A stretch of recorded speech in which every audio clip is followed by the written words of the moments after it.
In this video, we look at the Temple of Saturn in the Roman Forum in Rome, Italy. It is marked in red on the map. It is an Ionic temple located at the foot of the Capitol, between the Temple of Vespasian and the Basilica Aelia.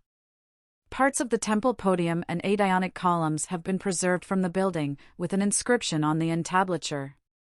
On the site of the temple there was an altar of Saturnus before its construction. He was the Roman god of agriculture and was already equated with the Greek titan Kronos in ancient times.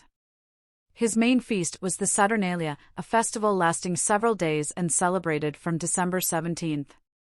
During this feast, people gave gifts to each other, and slaves were temporarily freed and entertained at the table by their masters. So there was a kind of role reversal.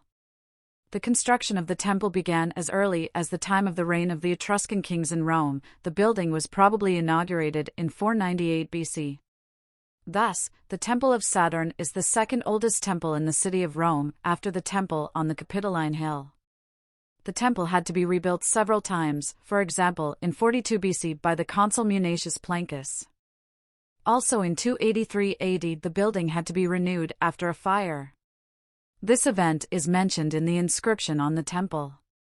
It reads, "The Senate and the Roman people rebuilt the temple after it was destroyed by fire." The 8 granite columns with their marble capitals, which are still standing today, date back to the restoration in 283 AD. The entablature and frieze above belonged to a building from around 200 AD and was reused for the Temple of Saturn. The temple was not only of religious importance. In a porch of the travertine-clad podium there was the aerarium, the state treasury. Senate resolutions were also archived here. Public notices were placed on the east side of the temple podium. This is evidenced by many regularly made holes. Here you can see a schematic reconstruction of the Temple of Saturn. To the left is the Basilica Aelia, on the other side the Temple of Vespasian. Between this and the Temple of Saturn was the Clivus Capitolinus, a narrow, steep road that led up to Capitoline Hill. Thanks for watching. If you enjoyed this video, please subscribe so you won't miss new ones.